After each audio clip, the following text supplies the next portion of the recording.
नमस्कार मित्रों, मैं पुष्पेंद्र दुबे। आज आप लोगों का टॉपिक है राजीव टेक्स्ट बुक से संबंधित डॉक्टर राजेंद्र प्रसाद का जीवन परिचय एवं इनका अध्याय है भारतीय संस्कृति। तो क्लास को शुरू करने के पहले आप लोग अपने चैनल को लाइक, सब्सक्राइब, शेयर करना न भूलें। तो आज हम लोगों का जो मुख्य बिंदु है भारतीय संस्कृति।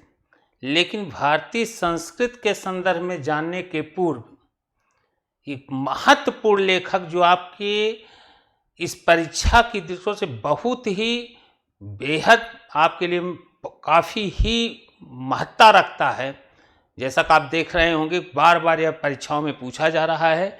तो आज हम लोगों का टॉपिक है भारतीय संस्कृति। लेकिन इसको पढ़ने के पहले डॉक्टर राजेंद्र प्रसाद का जीवन परिचय के संदर्भ में जानें। तो शुरू करते हैं। हमारा जो विषय बिंदु है वह है डॉक्टर राजेंद्र प्रसाद का जीवन परिचय। डॉक्टर राजेंद्र प्रसाद का जन्म डॉक्टर राजेंद्र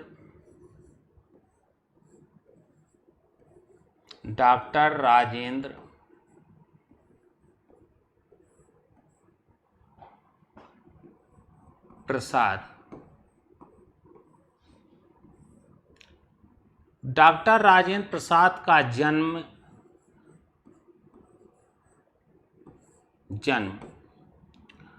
1884 में कहाँ हुआ था? कब हुआ था? 1884 में।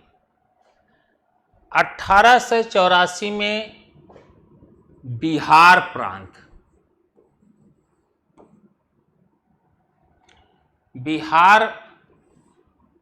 प्रांत में इनका जन्म हुआ था। ध्यान दीजिएगा, बहुत ही महत्वपूर्ण टॉपिक है। बिहार प्रांत में डॉक्टर राजेंद्र प्रसाद का जन्म 1884 में हुआ था और यह सारण जिला, ध्यान दीजिएगा बच्चों, किस जिले से संबंधित थे? सारण जिला।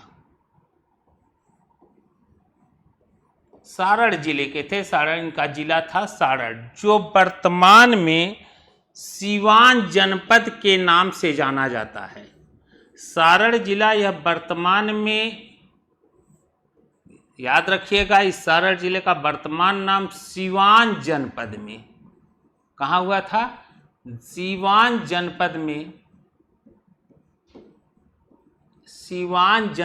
में इनका जन्म हुआ था और सीवान जनपद में इनके ग्राम का नाम था, सीवान जनपद में एक ग्राम है, इनके ग्राम का नाम है जीरादेई ग्राम। कहाँ? जीरादेई ग्राम में इनका जन्म हुआ। 1884 में बिहार प्रांत के सारण जिला, वर्तमान में सीवान जनपद के जीरादेई ग्राम में इनका जन्म हुआ था। इनकी शिक्षा दीक्षा के संदर्भ में जाना जाए तो बाल्यावस्था में ही बड़े ही बुद्धिमान व्यक्ति, बड़े ही कर्मठी और उसी ढंग से सुशीलता इनके जीवन से जुड़ी हुई है। तो जीरादेई के ग्राम में जन्म हुआ था और इनकी शिक्षा पर देखा जाए तो कलकत्ता विश्वविद्यालय, कहाँ? कलकत्ता विश्वविद्यालय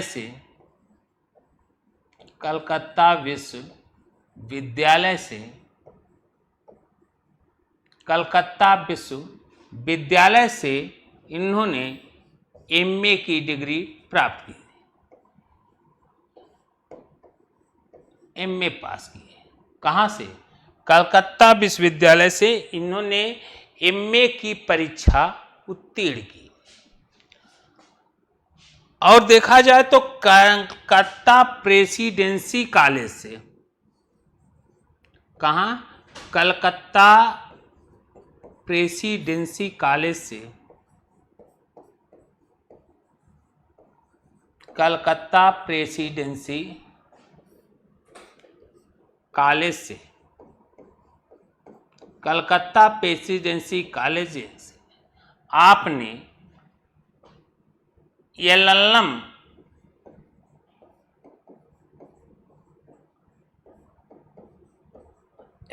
की परीक्षा उत्तीर्ण की। उत्तीर्ण ही नहीं की बल्कि इस परीक्षा में इन्हें पुरस्कृत भी किया गया, स्वर्ण पदक इनको प्राप्त हुआ। पदक से इनको पुरस्कृत भी किया गया। कहाँ भी? कलकत्ता प्रेसिडेंसी कॉलेज से एलएलएम की परीक्षा उत्तीर्ण की और उत्तीर्णता के साथ इसमें इन्हें पदक भी प्राप्त हुआ। अब बात आती है कि कलकत्ता विश्वविद्यालय कलकत्ता प्रेसिडेंसी से एलएलएम की भी परीक्षा उत्तीर्ण की। 1911 से इनका समय देखा जाए, 1911 से 1920 के बीच में, 1911 से और कहाँ तक, 1920 तक इनके द्वारा कलकत्ता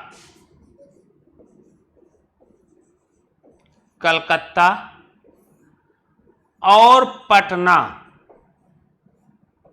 कलकत्ता और पटना हाई कोर्ट में वकालत की। 1911 से लेकर बच्चों 1920 तक कलकत्ता और पटना हाई कोर्ट में वकालत की, हाई कोर्ट में वकालत की,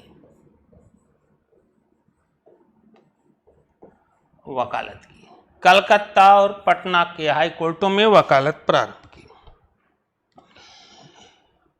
समय को देखिएगा, 1911 और 1920 में यह इनकी प्रैक्टिस की शुरुआत होती है और देश में इसी समय आपको विदित हो कि गांधी जी के द्वारा असहयोग आंदोलन की भी शुरुआत हो रही है। थोड़ा सा ध्यान दीजिएगा, इसी समय गांधी जी के द्वारा असहयोग आंदोलन की भी शुरुआत हो रही है। खिलाफत आंदोलन कन्वर्टेड असहयोग आंदोलन में परिणित हो रहा था। गांधी जी के द्वारा चलाए गए असहयोग आंदोलन से प्रेरित होकर अगर कहा जाए, असहयोग आंदोलन से, या ऐसा भी कह सकते हैं असहयोग आंदोलन नहीं बल्कि गांधी जी के भारतीय स्वतंत्रता के आंदोलन में जो भूमिका निभा रहे थे, उस आंदोलन से प्रेरित होकर के 1920 में, ध्यान दीजिएगा कब, 1920 में यहां इनके द्वारा जो हाई कोर्ट में वकालत की जा रही थी, इस असहयोग आंदोलन से महात्मा गांधी के से प्रेरित होकर के 1920 में इनके द्वारा वकालत जो शुरू की गई थी इसे छोड़ दिया जाता है, अर्थात वकालत को छोड़ देते हैं। यह इसका प्रभाव, आंदोलन से प्रेरित होकर इन्होंने वकालत छोड़ दी। वकालत छोड़ दी कहने का मतलब राष्ट्रीय आंदोलन में एक महत्वपूर्ण भूमिका के रूप में उतरे, और जिसका परिणाम यह भी हुआ बच्चों, ये ध्यान दीजिएगा कि इसके बाद 1933 में के तहत इन्हें जेल भी जाना पड़ा, के तहत इन्हें जेल भी जाना पड़ा,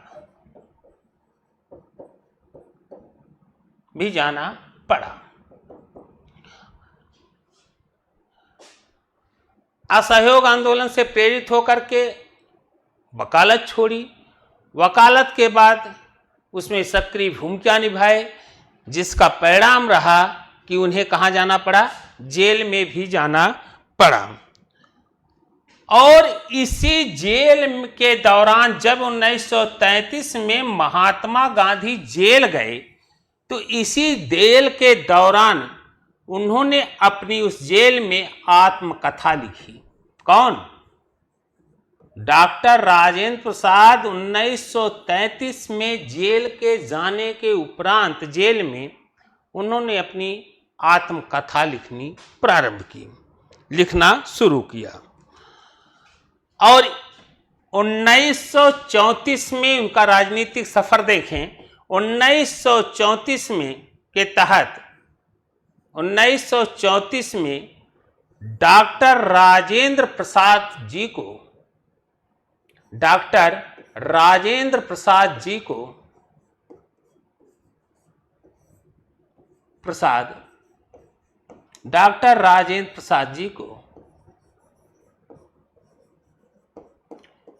भारतीय राष्ट्रीय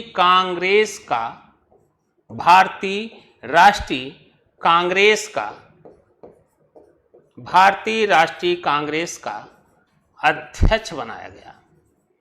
1934 में डॉक्टर राजेंद्र प्रसाद को भारतीय राष्ट्रीय कांग्रेस का क्या बना दिया गया? अध्यक्ष बना दिया गया।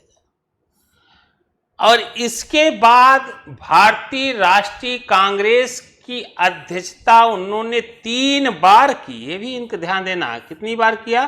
3 बार भारतीय राष्ट्रीय कांग्रेस के अध्यक्ष बनाए गए। इन 3 बार भारतीय राष्ट्रीय कांग्रेस के अध्यक्ष भी बनाए गए। अब अध्यक्ष के बनने के बाद 2 सितंबर 1946 को, कब? 2 सितंबर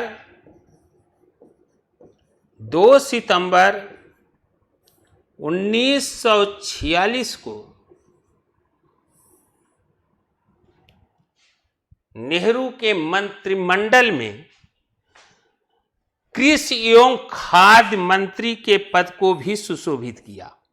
किस पे? कृषि एवं खाद्य मंत्री, कृषि एवं खाद्य मंत्री के पद को, खाद्य मंत्री के पद को सुशोभित किए। और साथ ही साथ आंतरिक मंत्रिमंडल में कहा जाए 2 सितंबर 1946 को डॉक्टर राजेंद्र प्रसाद को कृषि एवं खाद्य मंत्रालय की जिम्मेदारी भी दे दी गई 46 के तहत। और जब संविधान सभा का निर्माण हुआ, संविधान सभा की बैठक हो रही थी, तो उस बैठक के बाद 9 दिसंबर 1946 में जो बैठक चल रही थी, तो उस बैठक के दौरान 11 दिसंबर 1946 को, कब? 11 दिसंबर 1946 को, 11 दिसंबर 1946 को, 11 दिसंबर 1946 को, 9 दिसंबर 1946 को संविधान सभा की पहली बैठक, जिसमें अस्थायी अध्यक्ष सच्चिदानंद, 11 दिसंबर 1946 को डॉक्टर राजेंद्र प्रसाद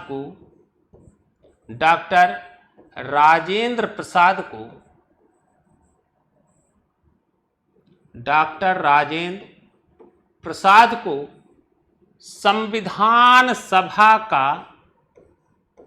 संविधान सभा का अस्थाई अध्यक्ष बना दिया गया। संविधान सभा के क्या बन गए? अस्थाई अध्यक्ष के पद पर बैठाए गए। संविधान सभा के अस्थायी अध्यक्ष कब बने? 11 दिसंबर 1946 को संविधान सभा के अस्थायी अध्यक्ष बनाए गए। और संविधान सभा की स्थापना के बाद जब संविधान सभा बनकर तैयार हो गया, संविधान बनाकर की प्रक्रिया को समाप्त किया, अर्थात संविधान जब बनकर तैयार हो गया तो संविधान बनकर जब तैयार हुआ तो कब? 26 जनवरी, जब लागू किया जा रहा है 26 जनवरी 1950 से 26 जनवरी 1950 से 24 मई 1962 तक, 26 संविधान के लागू होने से लेकर के 24 मई 1962 तक डॉक्टर राजेंद्र प्रसाद जी को देश का राष्ट्रपति बनाया गया। डॉक्टर राजेंद्र प्रसाद पहले राष्ट्रपति बने, देश के पहले राष्ट्रपति बने। और इनका कार्यकाल कब तक रहा? 26 जनवरी 1950 से लेकर 1962 तक, 26 जनवरी 1950 से लेकर 24 मई 1962 तक ये राष्ट्रपति के पद पर सुशोभित हुए रहे। 1962 में इन्हें सर्वोच्च सम्मान से भी सम्मानित किया गया। सर्वोच्च सम्मान से भी डॉक्टर राजेंद्र प्रसाद को 1962 में सर्वोच्च सम्मान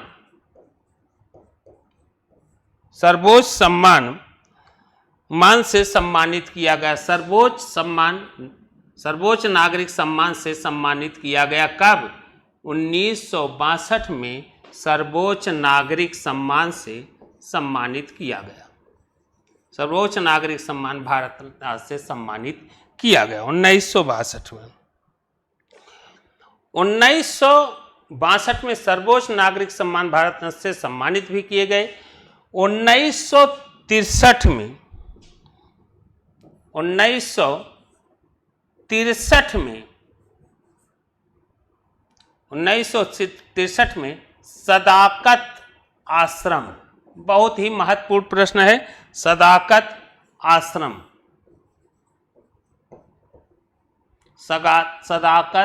आश्रम में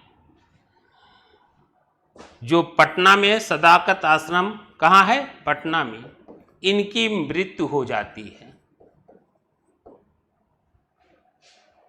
अभूत प्रतिभा के धनी, कुशल राजनीतिक, अद्भुत सरस्वती का उपासक के जीवन का अंतिम सोपान सदाकत आश्रम पटना में इनकी क्या हो गई? मृत्यु हो गई। तो यह आपका रहा डॉक्टर राजेंद्र प्रसाद का बच्चों जीवन परिचय। और इनके जीवन परिचय की सबसे बड़ी विशेषता यह भी थी कि अपने शैक्षिक काल में यह अपनी पूरी पढ़ाई पीरियड में सबसे अव्वल स्थान पर रहे। प्रथम पोजीशन में ही अपने परीक्षाओं को उत्तीर्ण किया है।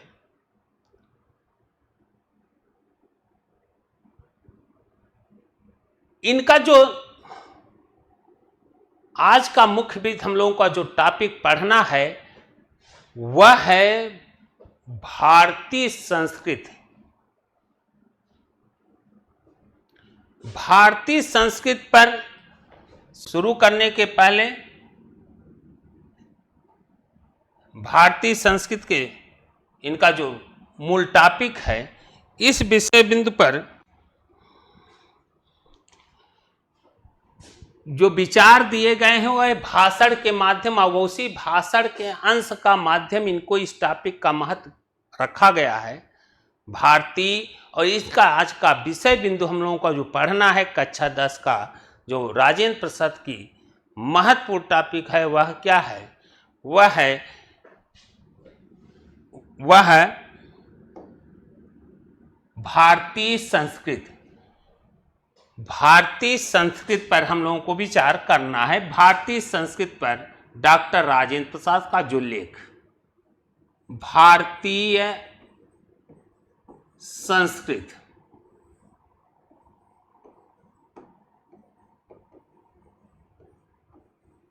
भारतीय संस्कृत, भारतीय संस्कृत के जानने के पूर्व इनकी रचना को भी जानना आवश्यक है। इनके द्वारा अनेक पत्रिकाओं का भी संपादन किया गया और इसकी संस्कृत के कहाँ से निकला इस पर भी हम थोड़ा सा चर्चा करेंगे। इनके द्वारा देश नामक पत्रिका का संपादन किया गया। देश नामक पत्रिका का संपादन किया गया। देश नामक पत्रिका का संपादन किया। और इनकी कृतियों पर अगर हम देखें तो इनकी कृतियों में महत्वपूर्ण कृतियों में देखा जाए तो इंडिया डिवाइडेड इनकी एक महत्वपूर्ण कृति है।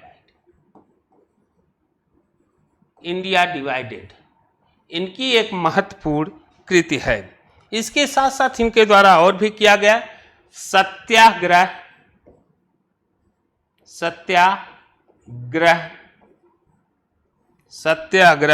एट चंपारण, यह इनकी कृतियां हैं।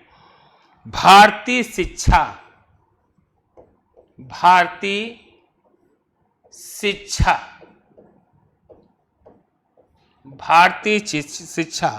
गांधी जी की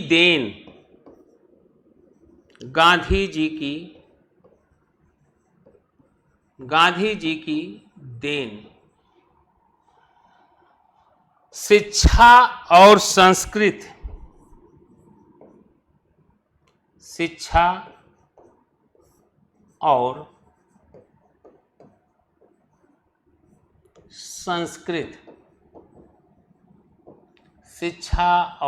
संस्कृत, मेरी आत्मकथा,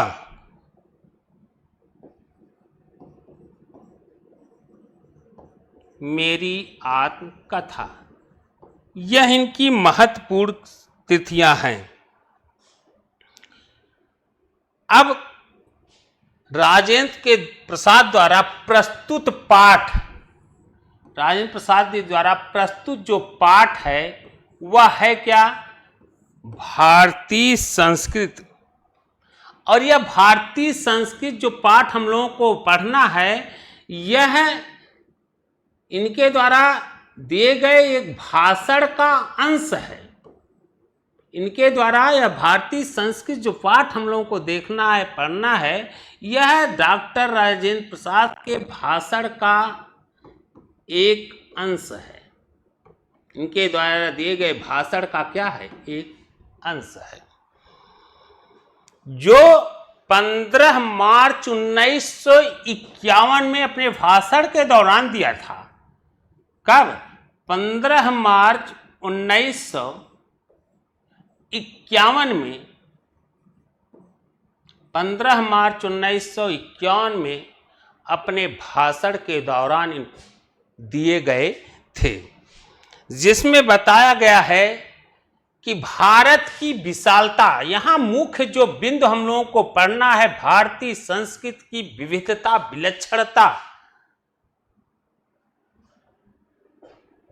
और इतनी अविधता होते हुए भी भारत एक ऐसे रेशमी धागे में जड़े हुए रत्नों के रेशमी धागे में गुने हुए रत्नों के समान ऐसा पिरोआ है जो इसकी विलक्षणता विविधता होते हुए भी इसमें जो समरसता है, जो भावात्मकता है, जो लगाव है, वह एक अपने आप की अनोखी और अनुपम देन कही जा सकती है। यह भारत की संस्कृति की सबसे बड़ी विलक्षणता है। इसी बिंदु की शुरुआत करते हैं तो आपको यह क्लियर हो गया होगा बच्चों की भारतीय संस्कृति पर जो आज हम लोगों का टॉपिक है, राजेंद्र प्रसाद द्वारा रचित है, यह क्या है? यह भाषण का एक अंश है और यह भाषण दिया कब गया था? 15 मार्च 1951 में राजेंद्र प्रसाद का है।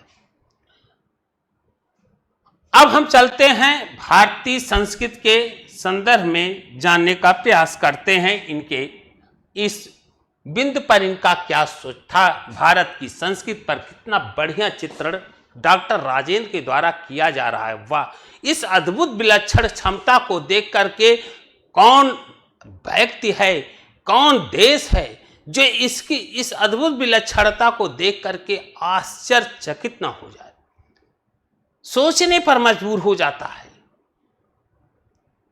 और इसी का बखूबी वर्णन कर रहे हैं डॉक्टर राजेंद्र प्रसाद। तो हमारा बिंदु क्या है? भारतीय संस्कृति।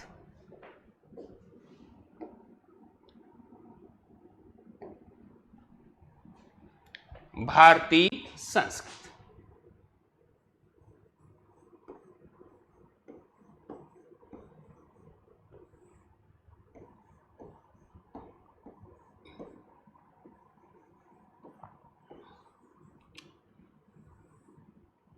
भारतीय संस्कृति की शुरुआत इन्हीं बिंदुओं से डॉक्टर राजेंद्र प्रसाद के इस टॉपिक में किया गया है। यदि कोई विदेशी, उन्हीं का शब्द है, शुरुआत यहीं से होगी, फिर सारांश रूप में हम इसका चर्चा करते हैं।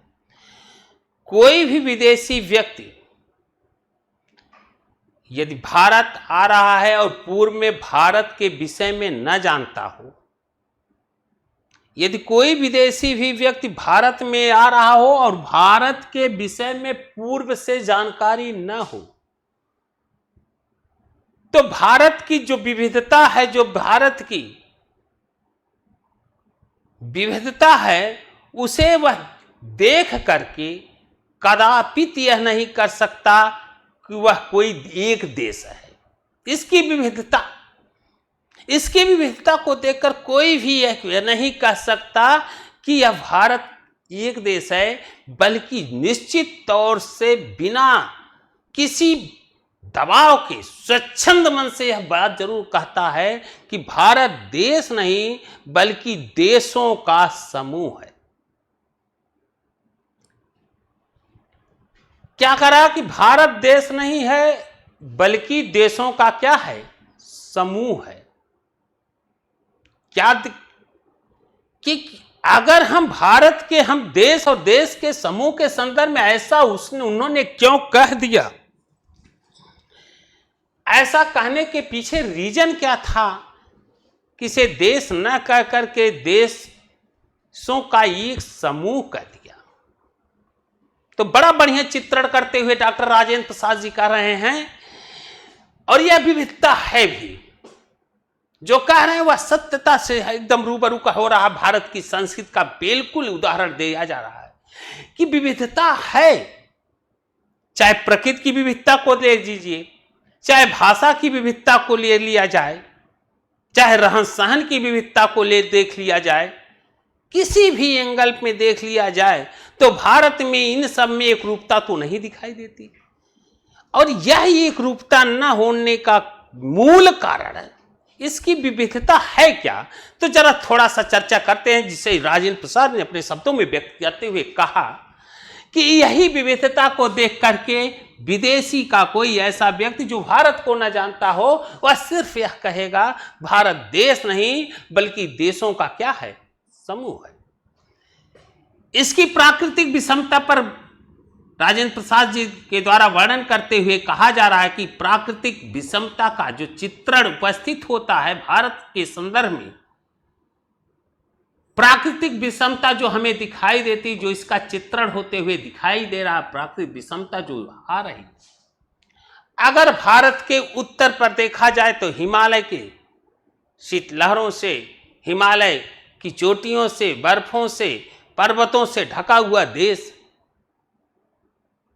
जहां अनवरत ठंडी, अनवरत वर्षा का माहौल बना रहता है, ऐसे भारत में अगर हम उत्तर से दक्षिण की तरफ बढ़ते जाएं तो वहीं अगर यह उत्तर की तरफ देखा जाए तो हिमालय का जो क्षेत्र दिखाई दे रहा है, तो वहीं अगर हम दक्षिण के बिंदु में चलते हैं वहां से तो गंगा, यमुना, ब्रह्मपुत्र, गंगा, यमुना, ब्रह्मपुत्र, गंगा, यमुना, ब्रह्मपुत्र,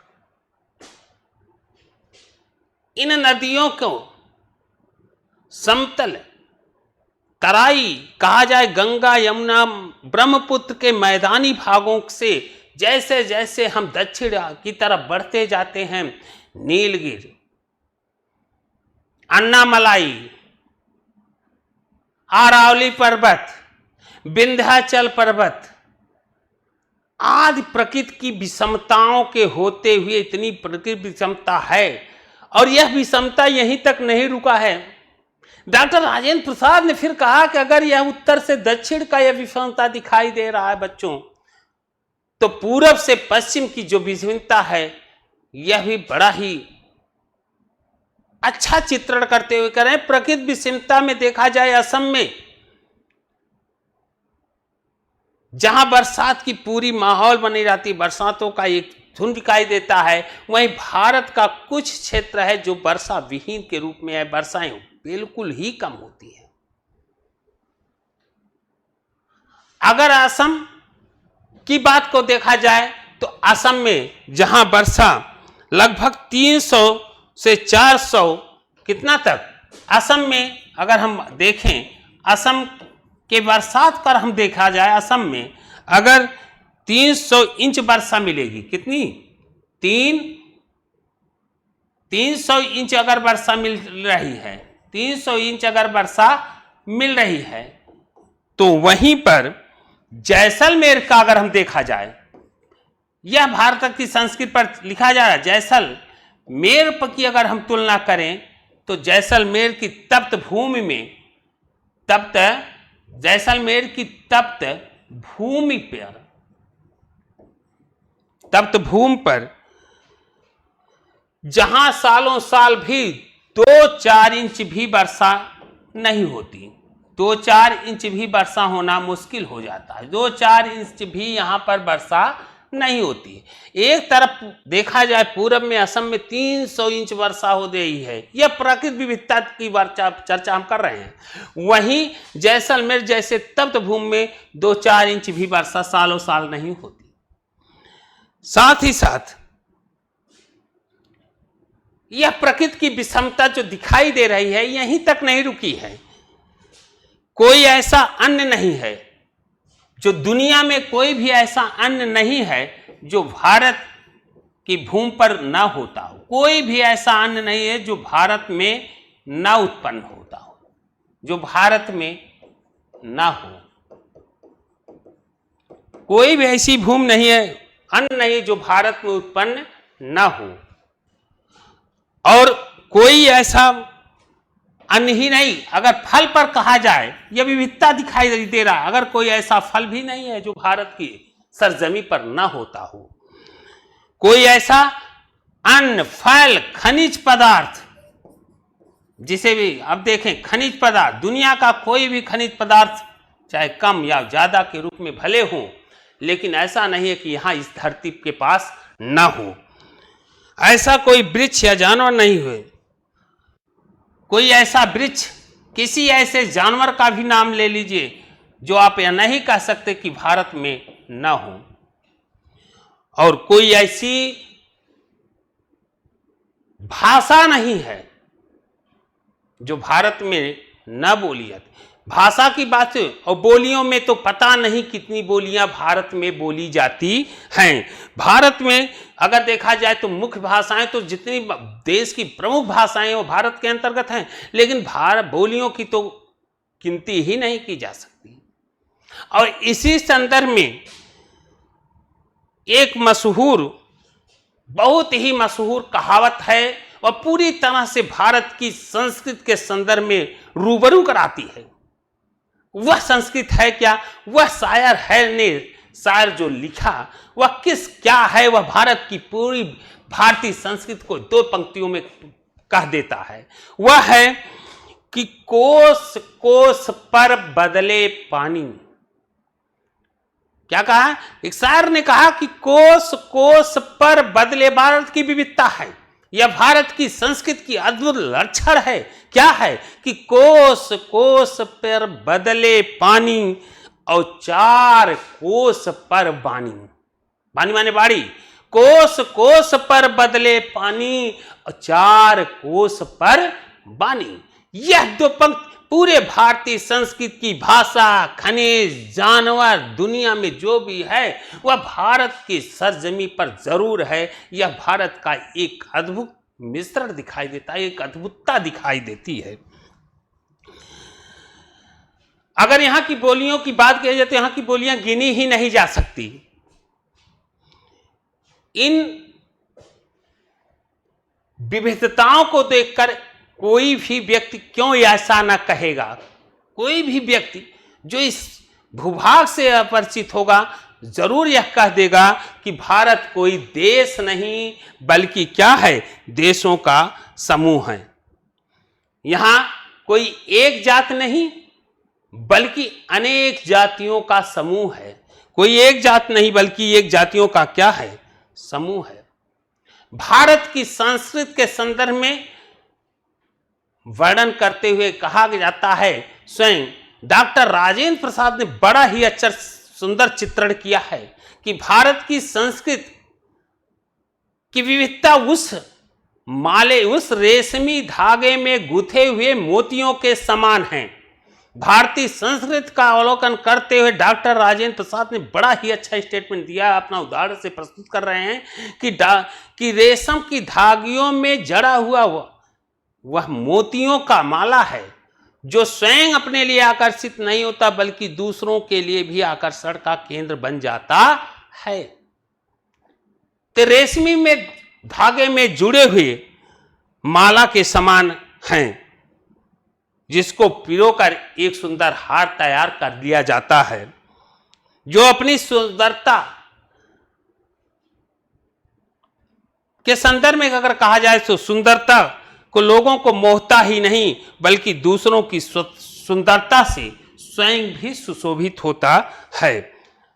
तो कहने वाला भारतीय संस्कृति के संदर्भ में अगर देखा जाए तो यह कोई काव्य की धारा नहीं है। जैसे हमने कहा कि यह कोई काव्य की धारा नहीं है कि अलंकारों से भविष्यित करके बढ़ा चढ़ा करके कहा गया है। यह एक ऐतिहासिक तथ्य है। यह बिल्कुल सही है कि भारत की संस्कृति उसी रेशमी के धागे में जड़े हुए रत्नों के समान हैं जो अलग अलग होकर के भी आपस में बंधे हुए हैं, अपनी संस्कृति, अपनी मर्यादा, अपनी दिशा व्यवस्था को कायम रखे हुए हैं। और अगर यहाँ की व्यवस्थाओं पर ध्यान दिया जाए तो भारतीय संस्कृति पर समय, काल और परिस्थितियों के आधार पर आक्रांताओं का आगमन होता रहा। बार बार विदेशी शक्तियां, आक्रांताओं का आगमन हुआ और इसे तोड़ने का प्रयास हुआ है। फिर भी यह संस्कृति अपनी विविधता को बनाए रखते हुए भी अनेक विषम परिस्थितियों में भी उसी प्रकार से इनका मिलन है जैसे अनेकानेक नदियां अनेकों बह करके संगम पर उनका मिलन होता है। उसी भारतीय संस्कृति को अनेकानेक प्रकार से आक्रांताओं के द्वारा तोड़े जाने के बावजूद भी हजारों थप्पड़ों को बर्दाश्त करता हुआ आज हमारे अस्तित्व को कायम रखते हुए भी अपनी संस्कृति को बचाए रखते हुए अपनी महिमा को विश्व के पटल पर रखा है। विभिन्न देशों की आक्रांताओं के बाद भी भारतीय संस्कृति की वह विविधता, वह दृष्टिकोण जो परतंत्र की अवस्था में भी भारत में सत्य और अहिंसा को आधार मान करके परतंत्र भारत के इतिहास में ऐसे विद्वानों को पैदा किया। यह भारत की अद्भुत विलक्षणता ही है। इसी समय जहां सत्य और अहिंसा को पूरे विश्व को पाठ पढ़ाने वाले महात्मा गांधी, वहीं कवि रविन्द्रनाथ टैगोर इसी पीरियड के हैं। दयानंद सरस्वती, राजा राम मोहन राय, विवेकानंद जैसे लोगों ने हमारे अस्तित्व को कायम रखा है। और इन इतनी झंझावातों के बीच भी अगर यह संस्कृति अपने में पल्लवित हो रही है तो यह अपने आप में एक बहुत बड़ी ही देन है कि इसी सब संदर्भ में कभी इकबाल ने भी कह दिया, उनकी लेखनी भी नहीं रुक पाई भारत की संस्कृति, भारत की व्यवस्थाओं को देख करके कब इकबाल की लेखनी निकल पड़ी और यह लादित होकर के स्वर मधुर में कहने लगी, बाकी मगर है अब तक। इकबाल की लाइन है कि बाकी मगर है अब तक नामो निशान हमारा। भारत की संस्कृति की विलक्षणता कि बाकी मगर है अब तक नामो निशान हमारा, कुछ बात है कि हस्ती मिटती नहीं हमारी, कुछ बात है कि हस्ती मिटती नहीं हमारी। सदियों रहा है दुश्मन दौरे जमा हमारा, सदियों रहा है दुश्मन दौरे जमा हमारा, कुछ बात है कि यह हस्ती मिटती नहीं हमारी। यह कवि की लेखनी यूं ही नहीं चल पड़ी। भारत की इस पवित्र संस्कृत विविधताओं के बीच में जो सामंजस्य, प्रेम, समरसता, प्रेम, संत अहिंसा के बदौल चलते हुए अपनी आप में एक पिरोया हुआ है, यह अद्भुत उसका गुणगान हो रहा है। उस भारतीय संस्कृति का काव्य की मालाओं में, काव्य की लेखनी में एक अच्छा गुणगान प्रस्तुत किया जा रहा है। हमारा सौभाग्य है कि हम एक ऐसे मूर्त रूप को अपनाते, चलते और फिरते हैं। हम एक ऐसे मूर्त रूप को अपनाते हैं, चलते हैं, हंसते हैं और देखा है जिसने अमृत को याद दिलाकर हम अपने परतंत्र या भारत में एक हंसते चलते ऐसे बिंदुओं को देखा है जो अमृत की बात कह करके, अमृतता का संदेश दे करके भारत की सोई हुई जनता में वह वेग पैदा किया, वह आधार पैदा किया और वह अमृतुम एक ऐसा वेग पैदा किया कि सोई हुई जनता में नए जीवन, नए प्राण आ गए, नई तरंगे आ गई। वह था क्या? अमृत। एक ऐसे अमृत का प्राण फूके कि मुझसे हुए दिलों को भी, वह मुरझाए हुए दिलों को भी क्या हो गए? खिल उठे। एक ऐसे अमृत की बात कही जो मुरझाए हुए थे, अपनी सुसुप्ता अवस्था में थे, चारों तरफ किम कर्तव्य विमूढ़ता की स्थिति में उसमें जान ला दिए। और इसी देश के लिए आज मानव मात्र के लिए अत्यंत आवश्यक है। वह अमृत तो क्या है था जो देश में नई जान ला दिया? वह था सत्य अहिंसा। वह अमृत तो क्या था? मैं नहीं बल्कि डॉक्टर राजेंद्र प्रसाद करें, वह अमृत क्या था? अपनी लेखनी में लिख रहे हैं, वह अमृत तो क्या था? सत्य और अहिंसा। जिसका सत्य और अहिंसा, अहिंसा और सत्य के माध्यम से, और अहिंसा का भाव है पूर्ण त्याग। जबकि हिंसा का भाव उन्होंने बड़ा ही अच्छा दिया है। अहिंसा का भाव है पूर्ण त्याग, जबकि हिंसा का भाव है त्याग नहीं, भोग। अहिंसा का भाव क्या दिया? पूर्ण त्याग, जबकि हिंसा का भाव क्या है? भोग। और हमारी संस्कृति में त्याग में ही भोग का वास है, त्याग में ही भोग का वास है।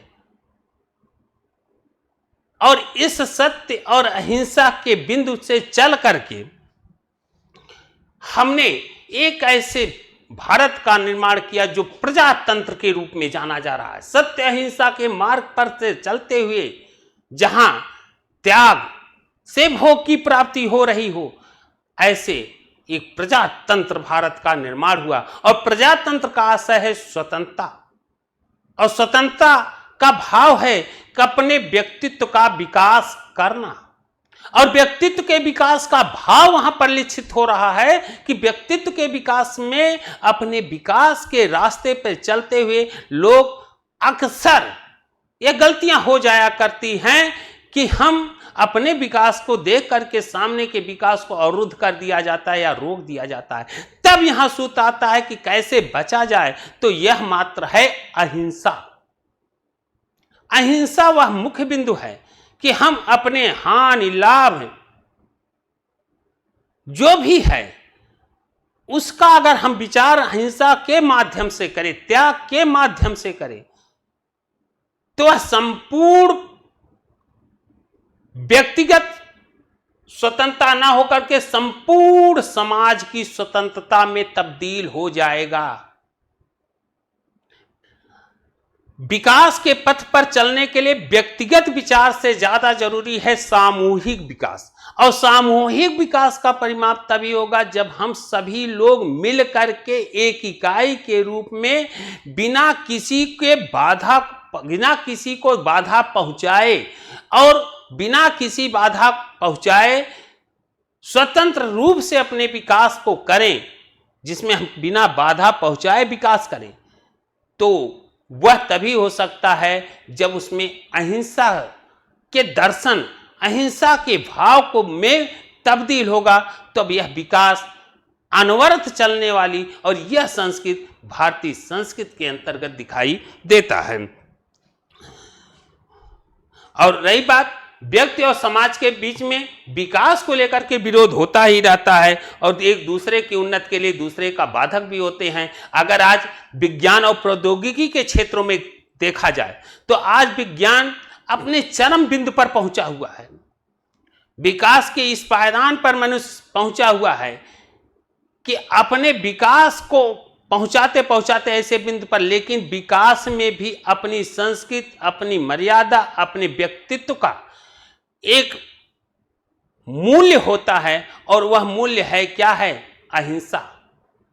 अहिंसा के माध्यम से ही हम विकास के पथ पर के चल करके प्रकृति जहां हमारे सारे उपादानों में हमारे विकास के संपूर्ण मार्गों में सहायक है, अगर इन्हीं को हम थोड़ा गलत प्रक्रिया में पड़ेंगे तो मानव जाति के लिए सबसे कलंक का दिन भी हो जाएगा। अगर हमें सुरक्षा देती है तो सुरक्षा भी उतनी जल्दी छीनती की भी इसके पास। एक बंदूक का उदाहरण देते हुए कह रहा, अगर बंदूक अपनी सुरक्षा के लिए है तो निश्चित है दूसरों की सुरक्षा को नष्ट किया करके ही उसे रखा जा सकता है। कहने का मतलब यहां अपने नैतिक सिद्धांतों के आधार पर अहिंसा को माध्यम बना करके अग्रसर होना ही क्या है? विकास का पथ माना गया है। और इन विविधताओं के बावजूद भी विभिन्न विषयों में आज सबसे पहला प्रश्न ये बहुत महत्वपूर्ण बन गया है कि पूंजीवादी देशों में, भौतिकवादी दुनिया में और जो आज का वातावरण है, डॉक्टर राजेंद्र प्रसाद ने बड़ा अच्छा कहा कि इस वातावरण में अपने विकास पर, अपने काम पर, अपनी स्वार्थपरता से प्रेरित होकर के भौतिकता को अर्जन करने के लिए, राष्ट्र सम्मान, देश को बचाने के लिए जो कार्य किए जा रहे हैं, इसमें छल जो भी मिल रहा है के साथ साथ क्या भारतीय संस्कृति जो सत्य, अहिंसा और न्याय पर आधारित है, क्या इससे अगर कहा जाए कि यह माध्यम अपनाया जाए कि पूंजीवादी व्यवस्था का वह क्रूर रूप, उद्दंड रूप, जो मूल उद्देश्य उसका है बिजनेस, व्यापार, लाभ कमाना, उस आधार पर के सामाजिक संस्कृति से देश को अग्रसर किया जाए, क्या कि न्याय, सत्य और अहिंसा पर चलते हुए आगे बढ़ा जाए। इस पर भी बड़ा विचार होना जरूरी है आज के परिदृश्य में, कि अगर हम उन बिंदुओं को पकड़ते हैं तब हमारे विकास का, जबकि पूरे विश्व का वातावरण छल कपट प्रपंच से या भौतिकता से ओत-प्रोत होकर के हम अग्रसर बढ़ना चाह रहे हैं, तो निश्चित है सत्य, अहिंसा और सेवा के भाव से किया हुआ विकास मानवता के संदर्भ में पूरी तरह अक्षुण्ण बनाए रखता है, मानवता के संदर्भ में। और अगर इस विकास पथ को भौतिकता के लाभ में रख देंगे तो मानव के द्वारा, व्यक्ति के द्वारा, समूह के द्वारा द्वेष, ईर्ष्या और जलन का आराग अलाप उठेगा और तब मानवता कहर उठेगी। और भारत की संस्कृति इस विषय बिंदु पर नहीं, बल्कि उसका मूल बिंदु क्या है कि अपनी संस्कृति को बनाए रखने के लिए अपने सत्य, अहिंसा और सेवा भाव के आधार पर ही आगे बढ़ा जाए। और इन्हीं के साथ ही साथ भारतीय संस्कृति के संदर्भ में डॉक्टर राजेंद्र प्रसाद का भारत की जो अनोखी छवि है, आज पूरे विश्व के लिए एक विषय बिंदु है कि अपार जाति, धर्म, भाषा, खान पान, रहन सहन, इतनी विभिन्नता के होते हुए भी विविधता का, एकता का जो स्वरूप दिखाई देता है वह अपने आप में बहुत ही महत्वपूर्ण है। और भारतीय संस्कृति में अनेकानेक, भारत की भी बिंदु पर देखा, अनेक साहित्यिक रचनाएं होती हैं, अनेकानेक भाषाएं हैं जो साहित्यिक रचनाएं करते हैं। यहाँ एक सुझाव दिया जा रहा है डॉक्टर राजेंद्र में कि अनेकानेक भाषाएं हैं जो भारत में ही बोली जाती हैं, और उन साहित्यिक भाषाओं को, जिन भाषाओं में अनेकानेक रचनाएं की जाएगी, ऐसी की हुई रचनाओं को, इनका सुझाव है कि अगर इसे हम हिंदी देवनागरी लिपि की भाषा में किया जाए तो यह पूरे भारतीय समाज के लिए उस साहित्य को, साहित्य की बातों को समझने में पूरी परख मिलेगी। और साथ ही साथ इसका लाभ सारे उत्तर भारत को आसानी से मिल जाएगा और इन भाषाओं का आदान प्रदान का सिलसिला अपने आप बढ़ता जाएगा। और इसके लिए भारतीय देवनागरी लिपि में वह स्थापित करने के लिए उस साहित्य की संस्थानों को आगे आना चाहिए। संस्कृत और सभ्यता की प्रगति का अनिवार्य भाग अगर देखा जाए तो मत्स्य या न्याय न होकर के अगर कहा जाए तो यह एक नैतिक चेतना का आधार पर हो। उन्होंने कहा समाज और सभ्यता या संस्कृति का मूल आधार मत्स्य या न्याय नहीं बल्कि नैतिक चेतना के आधार पर हो सकता है, और यदि ऐसा होगा तो समाज और देश उन सब अन्याय अत्याचारों की पुनरावृत्ति नहीं हो सकती, मानवता अपने आप में करेगी नहीं। इसी के साथ ही साथ इन भारतीय संस्कृति पर एक शाहजहां के द्वारा लिखा गया है कि पंक्ति पर लिखा गया है, वहाँ पर भी इनके द्वारा इस भारतीय संस्कृति के पाठ में कहा गया है। शाहजहां ने लिखा गर फिरदौसी, उन्होंने लिखा कि गर फिरदौसी बर रुए जमी अस्त, बर रुए जमी अस्त, गर फिरदौसी बर रुए जमी अस्त, हमी हस्त्यो, हमी हस्त्यो, हमी हस्ती। मतलब पृथ्वी पर अगर कहीं स्वर्ग है तो यही है, यही है, यही है। पृथ्वी पर अगर कहीं स्वर्ग है तो हम यहीं पर है, हमी हस्तियों, हमी हस्ती, हमी हस्ती। यह कहा गया है भारत की सभ्यता, भारत की कल्चर के संदर्भ में। इसी के साथ बच्चों, आज का यह टॉपिक सारांश रूप में भारतीय संस्कृति का पर हमने राजेंद्र प्रसाद का एक स्पष्ट दृष्टिकोण प्रस्तुत किया, उसका सारांश रूप जो आपकी परीक्षा के लिए काफ़ी महत्वपूर्ण है। और इसी के साथ ही साथ अब आज का क्लास हम यहीं पर रोकते हैं। अगर अभी तक आप लोग अपने चैनल को लाइक, सब्सक्राइब, शेयर न किए हों तो ज़रूर करें, जिससे आपको नए नए इन्फॉर्मेशन हमारे इस यूट्यूब चैनल से मिलता रहे। तो रखते हैं। जय हिंद।